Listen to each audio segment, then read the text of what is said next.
Bloccata nave madre, l'inchiesta della Procura di Agrigento ha portato al fermo di 5 scafisti a Lampedusa. I lavoratori utilizzati dalle aziende sanitarie e dalle strutture ospedaliere per far fronte alla pandemia di coronavirus verranno stabilizzati. Frenata sui termovalorizzatori, al momento la volontà del governo regionale di realizzarne solo uno. Limitare il debito pubblico e le frodi, per questo il Consiglio dei Ministri blocca il superbonus, la misura con cui lo Stato finanziava i lavori di ristrutturazione per migliorare l'efficienza energetica di migliaia di edifici.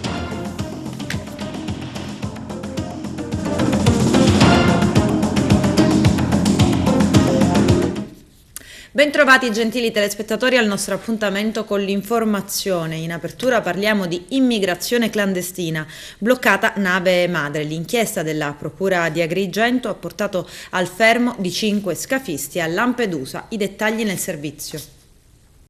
La Guardia di Finanza ha bloccato un peschereccio tunisino ritenuto nave madre che trainava verso le Pelaggi un'imbarcazione di ferro senza motore. I 5 membri dell'equipaggio, con l'accusa di aver consentito l'ingresso irregolare in Italia di 11 migranti, sono stati sottoposti a fermo di indiziato di delitto. L'inchiesta è stata coordinata dal procuratore capo reggente di Agrigento Salvatore Vella. Il giudice per le indagini preliminari ha già convalidato i fermi ed ha disposto per i 5 indagati la custodia cautelare in carcere. Il peschereccio tunisino, ritenuto nave madre, è stato intercettato in acque italiane lo scorso venerdì, dopo la segnalazione di un velivolo dell'agenzia europea Frontex. Notando il traino di un piccolo natante in ferro, sono state allertate le motovedette. Quando il peschereccio è stato bloccato, l'imbarcazione di ferro che trainava non era più vuota, ma occupata da 11 tunisini e algerini, tra cui donne e bambini. Verificata l'assenza di pescato, le ottime condizioni di salute dei migranti, poco compatibile con chi affronta i cosiddetti viaggi della speranza, i militari hanno preso il controllo del peschereccio, ritenendolo coinvolto nel traffico di migranti. L'imbarcazione è stata portata a Lampedusa e gli 11 extracomunitari sono stati messi in sicurezza sulle unità navali. Gli accertamenti delle fiamme gialle, tutti coordinati dalla Procura di Agrigento, hanno fatto scattare il fermo di indiziato di delitto per i componenti dell'equipaggio, che sono stati trasferiti con una motovedetta a Porto Empedocle, poi al carcere di Agrigento. Che ci fosse un canale diverso e alternativo di partenza dalla Tunisia che si affiancava ai barchini in ferro famigerati che partono da Sfax e che sono veri barchini della morte. In questo caso siamo riusciti, grazie all'egregio lavoro del ROAN della Guardia di Finanza, ad accertare un episodio che ci apre una nuova luce, cioè dei viaggi in business class, se vogliamo dire così, cioè viaggi sicuri che costano molto di più, con partenza dalla Tunisia, in questo caso dal compartimento marittimo di Madia, di cittadini tunisini, quindi non sud-sahariani, a bordo di imbarcazioni da pesca estremamente sicure, imbarcazioni idonee ad attraversare il canale di Sicilia, che continua a essere un tratto di mare pericoloso, e che verosimilmente avrebbe trasportato i migranti, gli 11 migranti, tutti tunisini, sul territorio siciliano, ma questo è un approfondimento che è ancora in corso. Quindi una modalità di viaggio diversa che si affianca al canale molto più pericoloso di partenza della Tunisia, che continua ad aumentare da Sfax. Chi erano l'equipaggio e chi i passeggeri? L'equipaggio era un equipaggio da pesca, su un motopesca, che in questo modo, per quello che pagavano gli 11 migranti, verosimilmente guadagnava per questo singolo viaggio l'equivalente di 3 mesi di attività di pesca.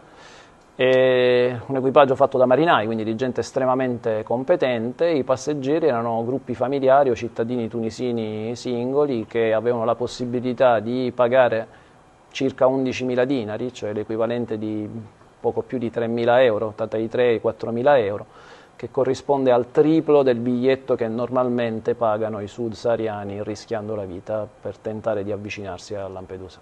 Nello specifico un aereo dell'agenzia europea Frontex che collabora con il nostro comando operativo aeronavale, intorno alle 8:20 di mattina del giorno 17 ha intercettato con le telecamere questo peschereccio che era intento a trainare un barchino vuoto. Era presente sul barchino solitamente solo un soggetto, poi riconosciuto come membro dell'equipaggio, che era intento a pulirlo. La cosa era piuttosto sospetta, visto che ci trovavamo a circa 5 miglia dall'isola di Lampione, per cui il comandante di Lampedusa, il capitano Nedda, ha inviato sul luogo 2 imbarcazioni della Guardia di Finanza per investigare. Arrivate sul luogo, sempre presenti circa 5-6 miglia da Lampione, è stato immediatamente notato che sul barchino erano presenti invece questa volta gli 11 migranti, poi salvati. Per questo motivo abbiamo approfondito le indagini salendo a bordo del peschereccio e riscontrando il fatto che, uno, il barchino era privo di motore, per cui era complesso arrivare dalla Tunisia fino alle coste italiane senza un motore. I migranti erano in ottime condizioni di salute, quindi non erano infreddoliti, non avevano fame. Sul barchino non c'era nessun segno di bivacco, quindi non c'erano né taniche vuote di benzina né tantomeno cibo. E il peschereccio invece era, uno, privo del pescato, quindi in quel momento non aveva fatto alcuna attività di pesca, e le attrezzature da pesca non erano idonee alla pesca in alto mare, ma molto più sotto costa, per cui ciò ci ha fatto insospettare e abbiamo approfondito portando il peschereccio e i migranti all'interno del porto di Lampedusa, dove sono giunti intorno alle 15:30. Successivamente, sia dai sit effettuati nei confronti degli 11 migranti, ma soprattutto dal video che siamo riusciti ad ottenere dal velivolo aereo, abbiamo cercato di dare alla Procura della Repubblica un quadro probatorio sufficiente al fermo dei 5 membri dell'equipaggio.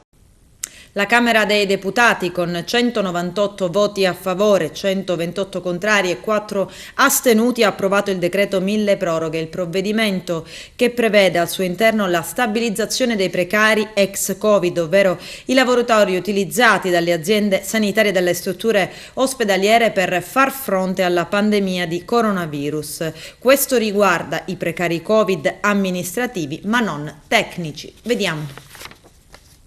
Iscritto a parlare l'onorevole Calogero Pisano, ne ha facoltà. Prego, onorevole.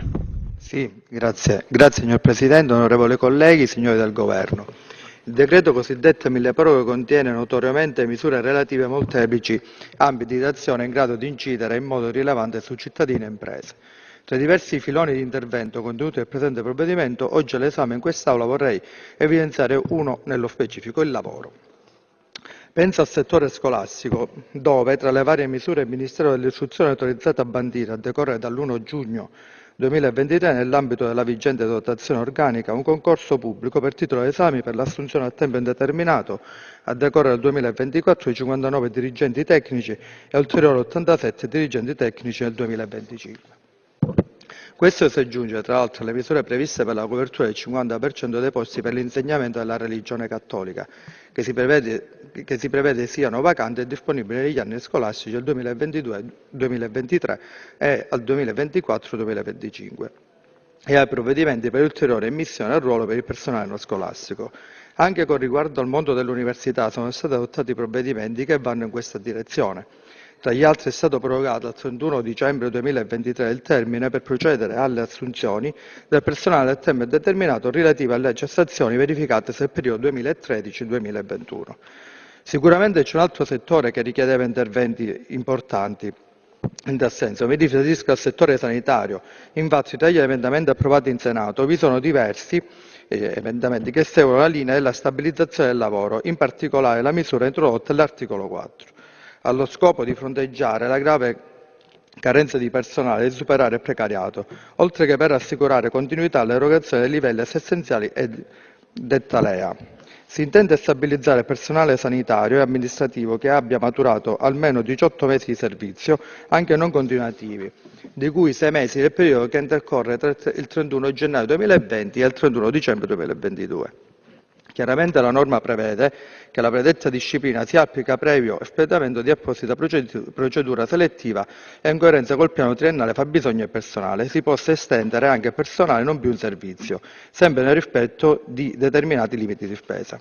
Credo che si tratti di una misura di giustizia anzitutto nei confronti del personale sanitario e amministrativo e di tutti gli operatori che hanno dato prova di grande qualità umana e professionale, fronteggiando il Covid-19, in alcuni casi anche a mani nude, soprattutto nei mesi più duri della pandemia. Giustizia anche nei confronti dei cittadini, dato che tali assunzioni contribuiscono a superare le ben note carenze di organico al fine di erogare al meglio i servizi sanitari essenziali. Questo dimostra come le misure volte alla stabilizzazione del precariato, in questo particolare momento storico, sono parallelamente misure di prospettiva perché finalizzate a rafforzare i servizi sanitari regionali, anche perché il recupero delle liste d'attesa. In tal senso ben venga la possibilità di avvalersi anche per gli anni 2022 e 2023 di medici specializzanti, così come di medici di famiglia, fino al compimento del 72esimo anno di età, in deroga ai limiti previsti dalla disposizione vigente e su richiesta degli interessati. Certo, signor Presidente, è evidente che queste misure sono da considerarsi solo un inizio. Vorrei allora suggerire alcuni interventi per il futuro prossimo. Per far fronte alle carenze di organico, il settore sanitario ha bisogno di interventi strutturali, bisogna intervenire sia per avviare nuovi concorsi che per sbloccare le graduatorie ancora ferme. È necessario liberare nuove risorse che consentano una migliore gestione del capitale umano per evitare di sovraccaricare l'attuale forza lavoro e garantire così servizi sanitari all'altezza in ogni comparto. E questo è il lavoro che siamo chiamati a fare. Noi, come gruppo Noi Moderati, anche su questo faremo la nostra parte. Grazie. E il governo nazionale ha bloccato i crediti del superbonus, la misura con cui negli ultimi anni lo Stato ha finanziato i lavori di ristrutturazione per migliorare l'efficienza energetica di migliaia di edifici. L'improvviso cambio delle regole serve a limitare il debito pubblico e le frodi. Il servizio è di Lello Casesa. Niente da fare ancora per il superbonus, bloccato in attesa di possibili soluzioni. Dopo la brusca frenata con una imboscata durante un Consiglio dei Ministri nel quale i partiti non erano stati adeguatamente informati, sono partite le violente reazioni dell'intero mondo dell'imprenditoria e dei partiti stessi, maggioranza inclusa. Il governo adesso cerca di mettere una pezza e trovare una soluzione che disincagli i crediti bloccati, mettendo d'accordo il Ministero dell'Economia e le categorie interessate. Il tutto dovrà avvenire prima possibile perché la crisi del settore edile è al collasso, moltissimi cantieri in tutto il paese sono rimasti in sospeso ed ancora non c'è una soluzione condivisa tra governo e categorie. Le associazioni di categoria hanno presentato la proposta per coinvolgere le società partecipate ad acquistare crediti, ma il governo sta studiando una soluzione con gli istituti bancari, cercando di rifare i conti per i circa 19 miliardi necessari. Un primo tavolo tecnico è stato già organizzato dal governo in presenza del vice ministro Maurizio Leo, con i soggetti interessati e le possibili soluzioni per sbloccare i crediti fiscali incagliati. Per l'ABI, l'associazione che rappresenta le banche, la soluzione percorribile è quella formulata insieme all'ANCE, cioè l'utilizzo degli F24, i modelli di pagamento delle tasse statali che consentirebbero di alleggerire il carico fiscale aprendo non solo alle imprese ma anche ai correntisti e compensare i crediti. Ci sono diverse visioni e proposte da parte delle categorie, ma l'obiettivo è solo uno: fare in fretta, intervenire subito per dare risposte al settore delle imprese edili, evitare il fallimento delle aziende che non sanno come liberarsi dei crediti accumulati e soprattutto da parte del Ministero dell'Economia far quadrare conti sulla capienza residua delle banche, coinvolgendo se necessario Cassa Depositi e Prestiti per l'assorbimento dei crediti rimasti bloccati. Energia dall'immondizia, frenata sui termovalorizzatori. Al momento la volontà del governo regionale di realizzarne solamente uno. C'è il servizio. Piano rifiuti in Sicilia, tutto da rifare, frenata sui termovalorizzatori. Il governatore della Sicilia, Renato Schifani, ne vuole uno solo. I due progetti approvati dopo la richiesta di manifestazione di interesse formulata nell'era di Nello Musumeci individuano come location un quartiere alla periferia di Catania e Gela. Adesso l'assessore Di Mauro convoca le società di raccolta dei rifiuti palermitane. Basterà un unico impianto. Sulla carta è un'accelerazione, ma l'accordo che l'assessore regionale all'energia, Roberto Di Mauro, sottoporrà alle 3 società di raccolta rifiuti attive in provincia di Palermo cela la prima grande frenata della giunta Schifani sugli inceneritori concepiti nell'era di Nello Musumeci. L'intesa prevede infatti la formula fino a 2 termovalorizzatori. Una sfumatura che cela in realtà la volontà di possibile realizzarne uno solo. Infatti, l'assessore all'energia Roberto Di Mauro afferma: serve incrementare la raccolta differenziata. In Sicilia nel 2022 siamo arrivati al 50%, vuol dire che i cittadini ci seguono. La nostra proposta riguarda 2 termovalorizzatori, ma al momento il costo di un secondo impianto sarebbe eccessivo. Riflettiamo bene su cosa serve ai cittadini, sottolinea. E le questioni legate ai termovalorizzatori sono al centro anche di una cabina di regia tra l'assessore regionale all'energia e ai rifiuti Di Mauro e i sindacati di categoria CGIL, CISL e UIL. Torneranno a riunirsi periodicamente sulla base di un protocollo che individua contenuti, obiettivi e composizione. Nasce il museo multimediale delle Vie dello Zolfo. Sarà realizzato all'interno del castello Chiaramontano di Favara grazie al finanziamento che il comune ha ottenuto tramite il GAL Sicilia Centro Meridionale, di cui Favara fa parte. I dettagli nel servizio di Giuseppe Moscato. Si chiamerà Museo Multimediale delle Vie dello Zolfo e sarà realizzato all'interno del Castello di Favara grazie ai fondi del GAL Sicilia Centro Meridionale, di cui la città chiaramontana fa parte. Nell'antico maniero duecentesco verranno effettuati anche interventi di abbattimento e adeguamento delle barriere architettoniche per favorire l'accesso ai diversamente abili.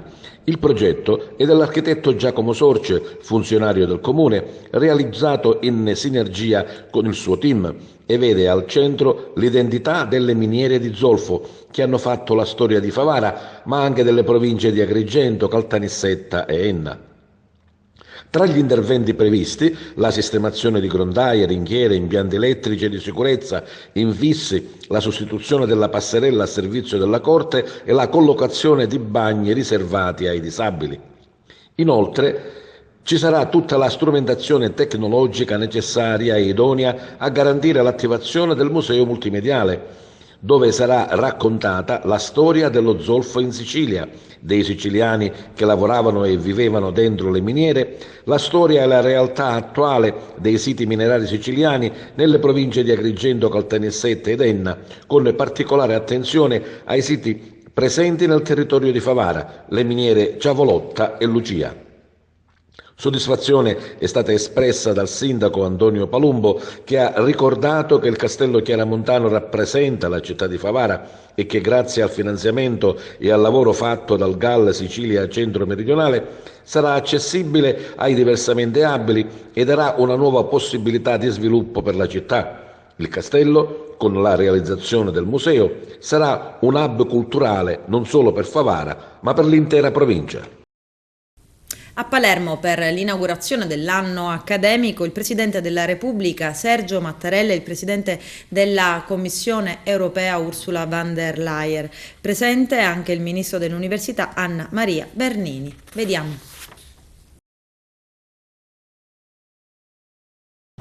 Non c'è dubbio, oggi è un evento storico perché far arrivare a Palermo la Presidente von der Leyen e l'avere la contemporanea presenza del Presidente Mattarella rappresenta per noi un momento di grande orgoglio ma anche di fiducia sul futuro, perché è chiaro che questo arrivo non è soltanto una visita formale e ufficiale, è un chiaro segnale di attenzione alle dinamiche che si stanno svolgendo in questo momento nell'Università di Palermo, in una città che vuole cambiare.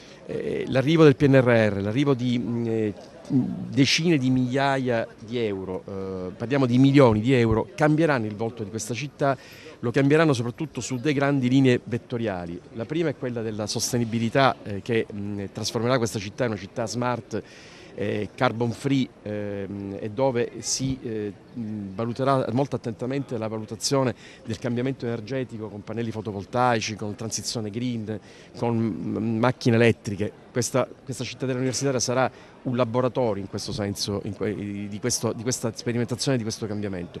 L'altro grande vettore è il cambiamento sanitario, perché Palermo è a capo di un partenariato esteso nell'ambito del PNRR che riguarda la medicina di precisione. Medicina di precisione significa fondamentalmente oncologia, significa malattie rare, significa cardiologia. Significa che Palermo diventerà, con l'arrivo di questi 121 milioni di euro, un centro di eccellenza sulla sanità sul Servizio Sanitario Nazionale, con l'obiettivo chiaro di interrompere o quantomeno ridurre in maniera drastica l'enorme migrazione passiva dei nostri pazienti verso strutture sanitarie del nord. Significa che a Palermo ci si può curare non soltanto con professionisti eccellenti che già esistono e che però vivono in contesti sanitari purtroppo non aggiornati e non attrezzati, ma in strutture anche sanitarie tecnologicamente molto avanti, molto al passo dei tempi e molto avanti in termini tecnologici. Queste sono le linee conduttrici. Il terzo elemento fondamentale su cui evidentemente l'Europa ci guarda con molta attenzione è la internazionalizzazione. Questa città deve diventare con la stessa attrattività di Barcellona o Valencia. Siamo in una posizione geografica unica al mondo, abbiamo un clima che permette di stare all'aperto 8 mesi l'anno, abbiamo un turismo di eccellenza. Ecco, dobbiamo coniugare le buone prassi del turismo con la buona cultura, con le buone possibilità per i giovani, anche non siciliani, quindi l'invito in realtà è rivolto a una platea molto più ampia, soprattutto di tipo transfrontaliero e che guarda con molta attenzione ai paesi nordafricani, ai paesi della Grecia, ai paesi del Portogallo, ai paesi che sono evidentemente proiettati nel mondo del Mediterraneo. Questo lo possiamo fare soltanto se sapremo creare un'offerta formativa attrezzata, quindi in lingua, quindi in inglese, e se avremo soprattutto le residenze universitarie, tema enorme su cui il PNRR, sapete, ha addirittura una misura specifica che richiede quindi un investimento edilizio importante per fare sì che i ragazzi non solo non paghino le tasse come avviene in buona parte dei paesi europei, perché in realtà questo è prassi, se andate in Norvegia nessuno paga le tasse, se andate in Svezia nessuno paga le tasse, ma soprattutto dare ai ragazzi residenze universitarie per chi viene da paesi fuori dai grandi complessi urbani che oggi trovano tuttora in una città enorme come la nostra enormi problemi. Tra la nostra terra e la Commissione europea, l'Europa è fatta anche di questo, di presenza ma anche di coesione. Abbiamo sempre creduto nel progetto europeo, siamo in Europa, ci crediamo, ci confronteremo per quanto riguarda il mio governo con la Commissione europea per i grandi temi. Ho già detto nei giorni pregressi che mi occuperò personalmente dell'utilizzo dei fondi europei per grandi progetti ed evitare la parcellizzazione della spesa dei fondi europei, perché punterò su 4-5 grossi argomenti per cercare di cambiare e migliorare la Sicilia. Grazie. Questa sua presenza oggi costituisca un atto di particolare attenzione non solo verso il mezzogiorno del nostro Paese, ma verso problematiche antiche che la nostra città ancora registra e che devono trovare in un rapporto non solo dialettico ma vorrei dire proficuo, una interlocuzione costante con l'Unione Europea. Stiamo investendo risorse importanti del PNRR, ma noi chiediamo che questa relazione possa essere intensificata e portare a concrete ed ulteriori presenze dell'Unione Europea nella nostra città. Tragico anniversario dell'invasione russa dell'Ucraina, un incontro sulle guerre e la ricerca della pace. Vediamo. Dottor Binismaghi, si parla di geopolitica questa sera qui alla Baia Verde e di come i nuovi fenomeni, la guerra in Ucraina hanno cambiato il mondo. Ecco, dal punto di vista economico-finanziario questi nuovi sviluppi come hanno impattato? Beh, intanto è una serata molto importante che organizziamo insieme a Banca Agricola Popolare di Ragusa a un anno esatto dall'inizio della guerra, quindi credo che sia un momento molto importante per fare delle riflessioni.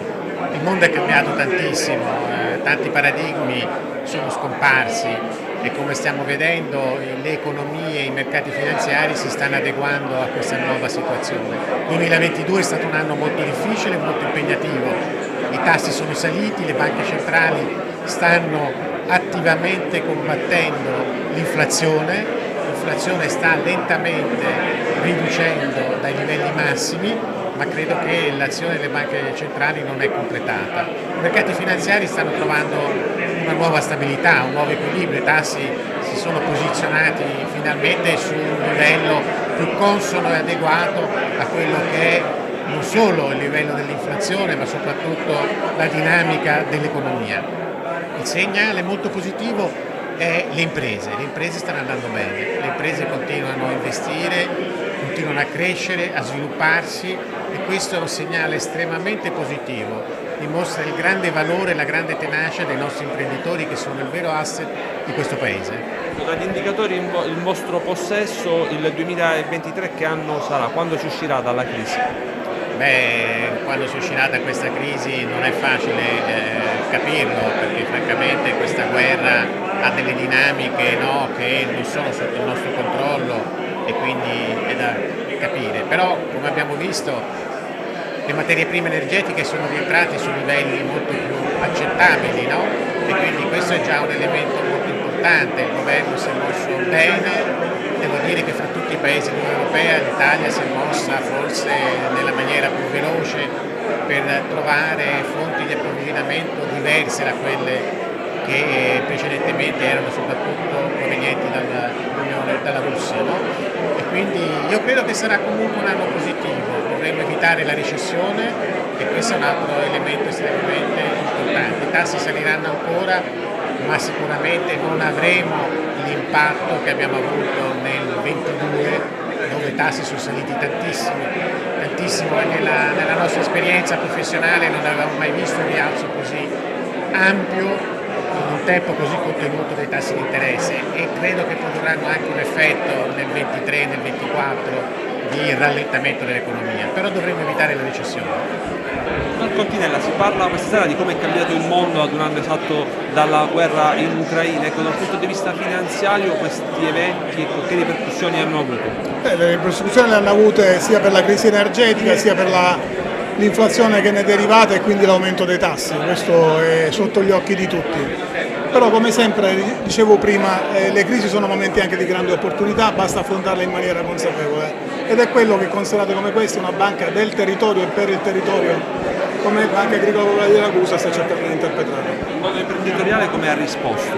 Il mondo imprenditoriale risponde bene, innanzitutto con la presenza, come vedete, vuol dire che c'è voglia di affrontare i problemi e di risolverli. E poi devo dire che le iniziative in Sicilia, quelle buone, non mancano, bisogna assecondarle nella maniera giusta e moderna soprattutto. Dopo un momento di picco per quanto riguarda il caro energia e il caro materiali, adesso si è raggiunto un equilibrio anche grazie agli interventi del governo? Sicuramente sì. È chiaro che siamo di fronte a un altro momento di tensione, abbiamo letto in questi giorni le ultime dichiarazioni, però credo che la parte peggiore sia passata. Cosa prevede per il futuro? Qualcuno dice che è difficile prevedere il futuro, l'hanno detto persone ben più autorevoli di me ancora di recente, io sono un inguaribile ottimista. Dottor Maghi, da un anno stiamo assistendo a un evento, la guerra in Ucraina, inaspettato, imprevedibile, che forse nessuno aveva messo in conto. Ecco, come è cambiato il mondo?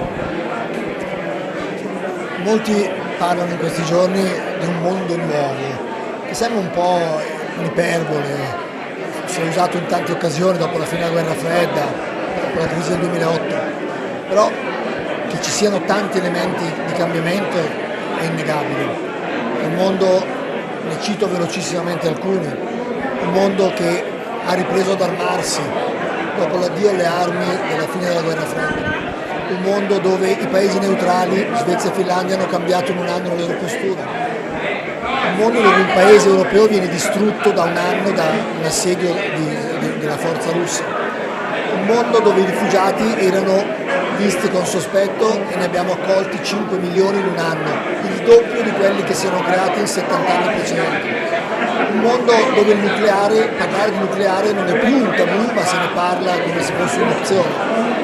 Un mondo in cui ci siamo privati del gas e del petrolio russo che sembrava insostituibile e nel corso di un anno abbiamo cambiato tutto con dei costi altissimi.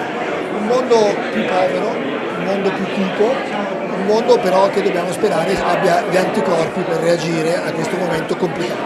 L'Italia come ha reagito? L'Italia ha stupito come con il Covid. Nel Covid non ci aspettavamo di fare come i cinesi. Su questa guerra si pensava che l'Italia avrebbe avuto posizioni diverse per gli storici legami con la Russia. Al di là di esternazioni di alcuni leader, devo dire che siamo allineati al coro. Che poi sia giusto essere sempre allineati al coro lo vedremo nella storia. Dal punto di vista economico-finanziario invece... Molto meglio di quanto pensassi, per ora.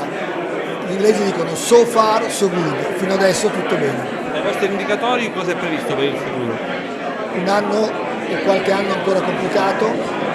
Dovremo monitorare se la situazione dell'energia è davvero risolta, l'inflazione non se ne andrà, la guerra ahimè forse non se ne andrà, un mondo più complicato, ma per il mondo delle imprese è sempre un mondo dove si possono fare cose importanti. Le imprese sono abituate a convivere con i cambi di scenario, i cittadini in questo mondo un po' più ansia ce l'hanno. Adesso c'è la pubblicità, a tra poco, vi aspetto. Calcio eccellenza, c'è attesa per il derby Akragas Pro Favara. Ci raccontano tutto Carmelo Lentini e Giuseppe Moscato. In previsione del derby di campionato di eccellenza gironea tra Pro Favara ed Akragas, prevista per domenica 26 febbraio alle ore 15, allo stadio Bruccolere di Favara, la prefettura di Agrigento ha emesso un decreto di divieto di vendita dei biglietti ai residenti della città di Agrigento, per cui il settore ospiti dello stadio rimarrà chiuso. Tutto questo in un momento delicato della stagione in cui il risultato finale potrebbe ridisegnare la classifica generale. Tra Akragas e Pro Favara ci sono appena 4 punti di differenza e la compagine favarese con una eventuale vittoria andrebbe ad un solo punto dal secondo posto, ma di conseguenza avvantaggerebbe ulteriormente il capolista Enna, che spiccherebbe il volo. Una giornata campale dove un pari risolverebbe ben poco. Nel campionato di promozione il Camarat si ritrova in seconda posizione all'inseguimento del capolista Fulgatore.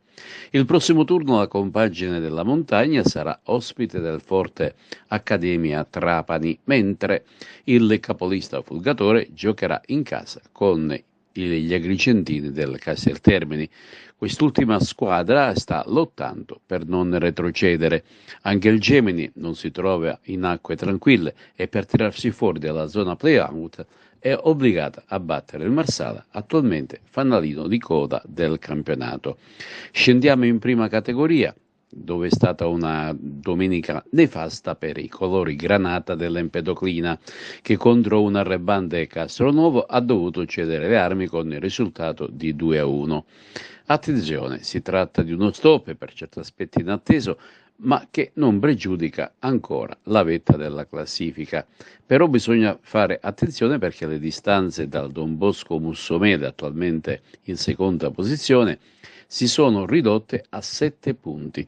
Vince invece l'Atletico Favara con il più classico dei risultati, superando il forte Real Suttano. Grazie a questi 3 punti preziosi la compagine favarese raggiunge la quarta posizione e si candida per i playoff. Torna a vincere anche il Campobello Delicata dopo una serie di sconfitte consecutive, il quale regola una diretta concorrente per la retrocessione con il risultato di 4-3. Grazie a questa affermazione la squadra campobellese abbandona la scomoda ultima posizione. Tornando alla nuova classifica, l'Empedoclina è sempre capolista con 45 punti, ma ha ridotto le distanze dalla diretta inseguitrice. L'Atletico Favara raggiunge quota 32 appaiandosi al Nicosia, mentre il Campobello si lascia alle spalle il Branciforti. Il prossimo turno sarà derby al Collura tra la locale Empedoclina e il Campobello Delicata, mentre l'Atletico Favara sarà ospite del Riesi. Il derby di domenica prossima che la Pro Favara gioca in casa con l'Akragas è servito alla società per fare un po' il punto della situazione, di quello che è successo per questa splendida avventura del campionato di eccellenza Girone A 2022-2023 che vede la Pro Favara ai vertici della classifica al terzo posto, che si sta giocando alla pari con Enna e Akragas la vittoria del campionato e quindi il balzo in Serie D. Un derby importante perché è sempre un derby, Favara e Agrigento assume un significato particolare. L'unico neo che abbiamo riscontrato e che purtroppo dobbiamo dire è la decisione della Questura di non far venire qui a Favara i tifosi di Agrigento. Sarà diciamo un tifo monomarcia soltanto da un lato, ma non è la colpa della società della Pro Favara, purtroppo non solo a Favara ma in tanti stadi stadi d'Italia a volte le tifoserie non fanno bene il proprio compito. Dicevamo un punto della situazione che vede la società gioire di quello che è il risultato. Salvatore Marrone. Diciamo che ad oggi il risultato che abbiamo ottenuto fino adesso è in perfetta linea con le nostre aspettative, con la nostra ambizione che avevamo all'inizio stagione. Abbiamo prestato dei tasselli che erano quello di formare una squadra importante, di certa categoria, veramente all'inizio non era esposta, però comunque ormai ci siamo, ci dobbiamo tentare fino alla fine, sono 8 finali di cui speriamo bene che le vinciamo tutte e 8, perché una alla volta, come diceva Tino poc'anzi, e vediamo cosa succede, anche perché c'è Lenna che non demorde, non ha fatto neanche una sconfitta e speriamo, dobbiamo augurarci che perde qualche passo, Peppi. La società della Pro Favara ha messo in campo energie, ha speso quei soldi necessari che occorrono per portare avanti una società, ha degli ottimi risultati e perché no arrivare in vetta? Siamo vicini, quindi ci speriamo. Certo non è che siamo da soli, c'è l'Agrax, una bellissima squadra, una bellissima società, c'è l'Enna che sta facendo cose straordinarie, è una squadra bellissima pure, sono organizzati, c'è il Misilmeri pure che è un poco indietro ma è pure una bella squadra, quindi qua siamo, mancano 8 partite, quindi la nostra storia è un poco diversa perché noi abbiamo sia l'Agragas che l'Enna che devono venire qua, quindi già sono vincendo. E proprio l'Agragas arriva domenica, come avete organizzato questa importante partita? L'abbiamo organizzata con i tifosi che già loro si stanno organizzando bene, tra l'altro ho visto poco fa qualche tifoso che già si preparano con cartelloni, un po' di coreografie. E siamo qua, siamo un poco in tensione, ma così, è il derby, è una partita che ci teniamo tutti, perché si vede, perché Favara, non solo io, ma tutta Favara vedo che mi chiama, che mi cerca, quindi vuol dire che c'è, poco fa mi ha chiamato una suora che vogliono venire pure, quindi vuol dire che c'è entusiasmo. È stato nominato più volte, tante volte, uno dei fautori, se non il fautore principale di questa grande composizione sportiva è proprio Tino Longo, il direttore sportivo della Pro Favara. Un peso che ti sei caricato, però una bella soddisfazione che arriva giorno dopo giorno. La soddisfazione è per i ragazzi, per il mister, che loro vanno a giocarsi le partite, il mister va ogni partita ad affrontare praticamente un avversario diverso e con delle circostanze diverse. Io ripeto, mi metto sempre nel merito di chi mi è stato sempre vicino e non mi ha abbandonato, e anche nei momenti in cui sono stato criticato, ma siccome riesco sempre a trovare sempre anche nelle cose peggiori la giusta motivazione per andare avanti. Ringrazio, ripeto, la società, ringrazio mio amico Gino Mendolia che mi è stato sempre vicino in tutti i momenti e non mi ha mai fatto scoraggiare. Ringrazio Angelo Sciortino che ci confrontiamo tutte le mattine, nessuno parla mai di lui, ma è una persona che mi aiuta molto anche nelle decisioni, a volte di scoprire qualche giocatore, perché questo è quello che funziona in questa società, delle persone che magari voi non sentite parlare ma che poi alla fine si fa tutto nel contesto praticamente delle sinergie che aiutano tutta la società a fare una squadra. Un derby senza tifoseria ospite, siamo stati pure noi penalizzati non potendo andare con i nostri tifosi ad Agrigento nella partita di andata, però le ordinanze degli organi superiori vanno rispettate, non vanno mai contestate. Se il prefetto ha ritenuto opportuno per una questione di prevenzione chiudere l'accesso ai tifosi ospiti sia nel derby andata che nel derby di ritorno, ne dobbiamo prendere atto, e sulla scorta di questo decreto prefettizio noi stiamo attuando tutte le prescrizioni che la prefettura e le forze dell'ordine della questura di Agrigento ci ha dato. Per l'occasione ringraziamo la questura che ci ha dato la possibilità di aprire il settore cosiddetto ospite, ma giustamente, non essendoci ospiti, abbiamo una capienza in più che possiamo dare al fabbisogno dei nostri tifosi.